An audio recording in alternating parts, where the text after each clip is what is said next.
धर्मात्माओं की भारी भारी विपत्तियां आई। धर्मराज युधिष्ठिर, महाराज नल, दमयंती, बड़े बड़े पावन चरित्र हैं महापुरुषों के। क्यों? द्यूत कीड़ा में कलयुग का निवास है। कलयुग शराब पीना, मांस खाना, परिस्त्री गमन करना, स्वर्ण चोरी करना, द्यूत कीड़ा करना। द्यूत माने जुआ खेलना। तो जैसे दीपावली को ज्यादा तो हमें ज्ञान नहीं, पर गांव में हमने देखा था कि जो लोग नहीं खेलते थे वो भी खेलते थे। आज हम दांव लगाएंगे पर प्रभु से पूजन करो, अपने प्रिया प्रीतम का या भगवत विग्रह किसी का, और बैठ जाओ माला लेकर के 12 बजे रात्रि तक खूब नाम मंत्र जप करो। बड़ा शुद्ध, कई गुना बढ़कर के लाभ मिलता है। दीपक जला लो घी का, खूब गुरु मंत्र जपो, नाम जप करो, द्यूत कीड़ा आदि नहीं। ये सब आपको असत मार्ग में ले जाएगी। तो ये जो हमारा त्योहार है, इसका आंतरिक भी स्वरूप है। हमारे हृदय में भक्ति कर दीप प्रेम करी बाती, हमारे अंदर ज्ञान का प्रकाश। जैसे हम घर में दीपक जलाते तो अंधेरा जाता है ना, बाहर के अंधेरे जाने से हमारे हृदय का अंधकार तो नहीं मिटेगा ना। तो हमें हृदय का भी अंधकार नष्ट करना है। जब बाहर की दीपावली इतनी खुशी दे सकती है, तो अगर अंदर की दीपावली हो जाए तो कितना आनंद आ जाएगा। फिर तो हम आनंद सिंधु में डूब जाएंगे। कौन सा दीप अंदर जलाया जाता है? भक्ति का दीपक और प्रेम की बाती। अगर भक्ति का दीपक प्रेम की बाती हो जाए तो उस प्रकाश जो प्रकट होता है उसे ज्ञान कहते हैं। उस ज्ञान से ये जितनी भी चिंता, शोक, दुख, मृत्यु आदि का भय, ये सब नष्ट हो जाएगा। आप शरीर नहीं है, आपका स्वरूप सच्चिदानंद है। किसी भी शस्त्रास्त्र की ताकत नहीं कि आपको मार सके, और ये शरीर बच नहीं सकता, क्योंकि ये प्रकृति का है और ये मरेगा। जैसे ये बच्चा से कब जवान हुआ, कब बूढ़ा हुआ आपको पता नहीं चला, ऐसे ही कब मृत्यु आ जाएगी आपको पता नहीं चलेगा, और शरीर छिन जाएगा। ये प्रकाश होता है अंदर। और जब ये बात पता चल जाती कि मैं कौन हूं, तो नाच पड़ता है आत्मानंद। यज् ज्ञात्वा स्तब्धो भवति मत्तो भवति आत्मा रामो भवति। जिसको जान लेने पर वो शांत हो जाता है, वो मस्त हो जाता है, वो आत्मा राम हो जाता है। ये आई दिवाली अंदर की। तो ये भक्ति कर दीप और प्रेम कर बाती किसी बाजार में नहीं मिलती है। ये बाहरी दीपक और बाती तो बाजार में मिल जाती है, लेकिन ये भक्ति कर दीप प्रेम कर बाती कहाँ मिलेगी? बोले साधु संगति करी अनुदिन राती। यदि भगवत प्रेमी महात्माओं का संग हो जाए तो दीपक भी मिल जाएगा, बाती भी मिल जाएगी, और प्रकाश भी हो जाएगा, अज्ञान अंधकार नष्ट हो जाएगा। हमें लगता है खूब बढ़िया दीपक जलाए और मंजीरा उठावे, लगाए, आरती करे, तो ये सात्विक। भगवान आए तो सब उत्सव मनाए, आनंद मनाए, आसुरी प्रवृत्ति वाला कोई भी कार्य ना हो। और अंदर भी जब हम नाम जप करेंगे, भक्ति करेंगे, तो अंदर प्रकाश बहुत जरूरी है। आज हमारे बाहर तो प्रकाश की बहुत बढ़िया व्यवस्थाएं हैं, हाइलोजन, बिजली सब चल रही। जब बिजली नहीं तो जनरेटर से चल जाएगा। अंदर अंधकार छाया हुआ है, नहीं छाया हुआ। इस अंधकार में जब तक दीपावली नहीं होगी तब तक वास्तविक आनंद का अनुभव नहीं होगा। और यहाँ तो आनंद, जैसे हम देखो अंधकार में क्या, रस्सी को साफ समझ रहे हैं, भयभीत हो रहे हैं। शरीर में इतनी आसक्ति, मैंने मान लिया मैं स्त्री हूं, मैं मान लिया मैंने पुरुष हूं। नहीं है तू, ये तेरी पोशाक है, और जितने भी दुख है सब इसी में आते हैं। तू काहे को इसको पकड़े हुए है? तू अपने स्वरूप को देख, तू अलग है। अब ये बात समझने के लिए साधन चाहिए। अब तुम गंदे आचरण करते हो, गंदा चिंतन करते हो, कैसे तुम अपने स्वरूप को जानोगे?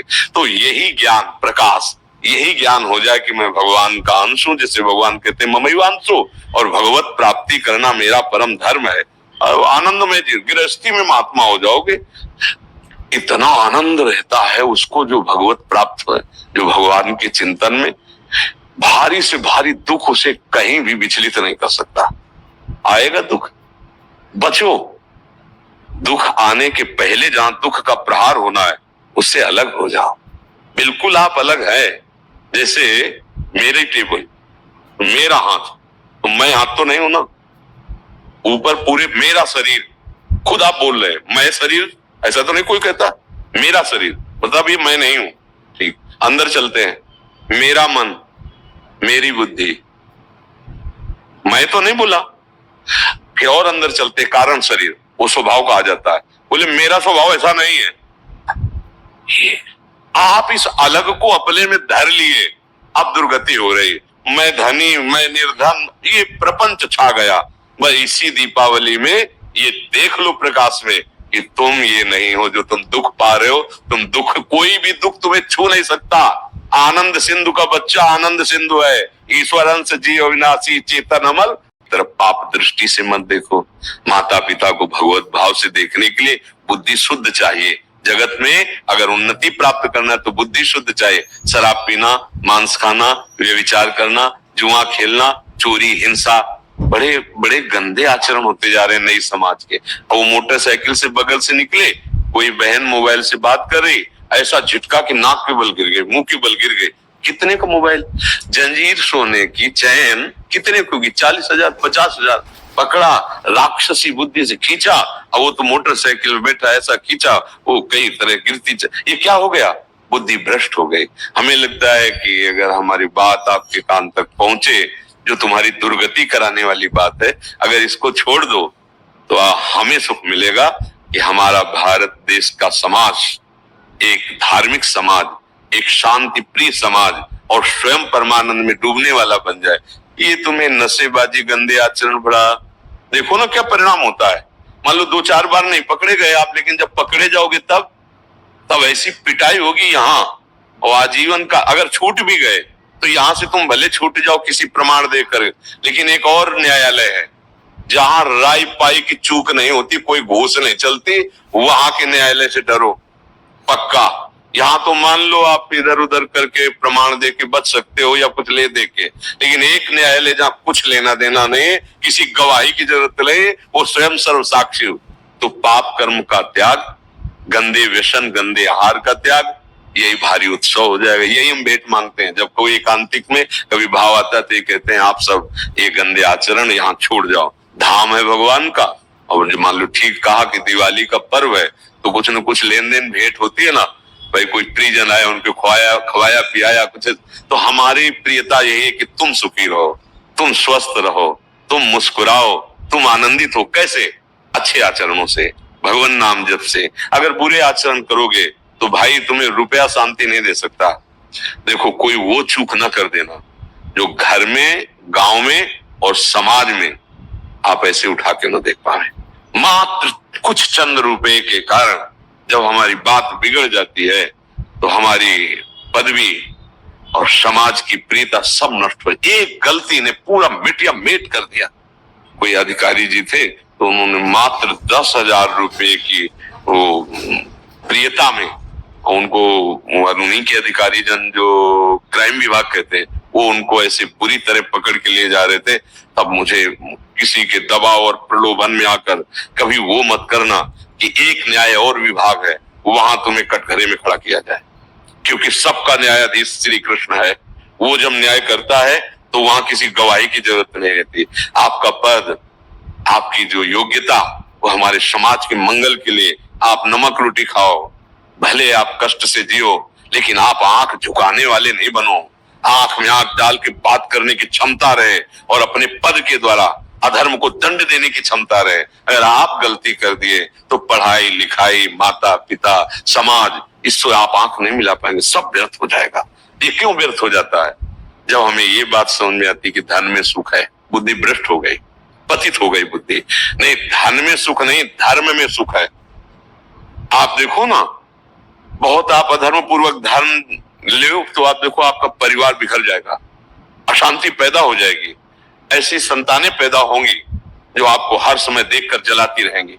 पक्का विश्वास मानना, अधर्म के धन से कभी सुख शांति नहीं मिलती। और ये अधर्म तभी होता है जब हमारी बुद्धि खराब हो, और बुद्धि खराब तभी होती है जब ये 6 बातें होती। पक्का समझ लेना, शराब पीना, मांस खाना, परिस्त्री से या पर पुरुष से व्यभिचार करना, और हिंसा करना, और चोरी करना, युद्ध की आदि चोरी करना, जैसे ये चोरी ही मानी जाती है। अधिकार के विपरीत आचरण करना चोरी ही मानी जाती है। ये जब होगा तो कलयुग बैठ जाएगा, कलयुग को ये स्थान दिए, और कलयुग जब बैठ जाएगा तब दुर्दशा करा देगा। एक बड़े धर्मात्मा महापुरुष की बुद्धि में बैठ गया कलयुग।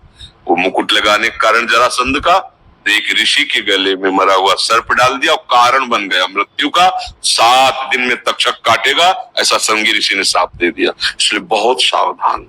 हाँ, हमारे पास भगवान की कृपा से जो आपका आना हुआ है, आप नशा रहित, आप गंदे आचरण रहित एक अच्छे मानव बने, तब आप में देवता बनने की सामर्थ्य आवे, दैवी संपदा आवे।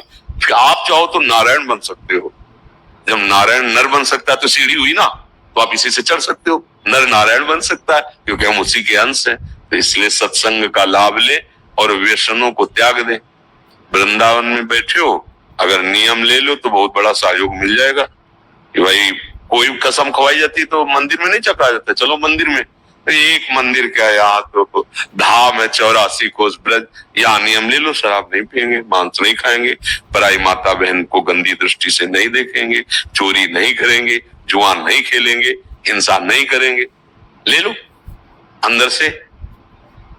जो नहीं करते हो तो धन्यवाद के पात्र, जो करते हो तो बताने की जरूरत नहीं। नियम ले लो, मंगल हो जाएगा। यूट्यूब से सुन रहे हैं, सोशल मीडिया से सुन रहे हैं, वो कैसे लें? हाँ, जब हम बोल रहे हैं तो वचन कान में गया और वो साक्षी मान ले, वो हमारे वचन को साक्षी मान ले, संत वेद को साक्षी मान ले, और उनको पावर न मिले तो बताना।